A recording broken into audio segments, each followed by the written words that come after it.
আসসালামু আলাইকুম ওয়া রাহমাতুল্লাহি ওয়া বারাকাতুহু। অবশেষে আমরা নতুন জামে মসজিদে আমাদের ছেলেদের তরফ থেকে ইফতারের ব্যবস্থাটা করেই ফেললাম। 25শে রমজানে আমরা ছেলেগুলো একত্রিত হয়ে যৌথভাবে টাকা কালেক্ট করে আমরা ইফতারের আয়োজন করি এবং রাত্রিতে খাওয়া-দাওয়া সহ। এই প্রথম আমরা এই ইফতারে এত বড় ইফতারের আয়োজন করছি। অসংখ্য কর্মী হয়ে গেছে, আমাদের কর্মীবৃন্দরা খুব অত্যাধিক বেশি হয়ে গেছে। সমস্ত ছেলেরা খুব সুন্দরভাবে সহযোগিতা করছে, দেখতে পাচ্ছ। ফল-টল কাটায় ব্যস্ত অনেকেই। জোহরের নামাজের পর আমরা গ্রুপিং করে দিই যে আমাদের যারা আছো কর্মীবৃন্দ, যে সমস্ত ছেলেরা তারা মসজিদে এসে উপস্থিত হও। তারা সকলে উপস্থিত হয়ে গেছিলো ছোলা, ছুরি এ সমস্ত কিছু নিয়ে, এবং তারা ফল কাটতে শুরু করে। এবং উল্টো দিকে মসজিদের ঠিক ঘুতু জামাইয়ের বাড়িতে আমরা মুড়ির জন্য যে রান্নাটা করেছিলাম তরকারি, সেটা ওখানে প্রস্তুত করতে শুরু করি। এরপরে রাত্রির রান্নাটা আমাদের বাইজুল আছে রাঁধুনি, সে রান্না করবে।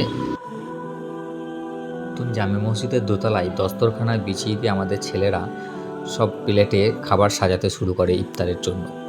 আসরের ওয়াক্তও শেষ হয়ে গেছে, আর মাত্র কিছুক্ষণ বাকি আছে। আর এই ফাঁকে আমরা ইমাম সাহেবকে বলি আরও 2-3 বার দাওয়াত করে দেওয়ার জন্য মসজিদের মাইকে।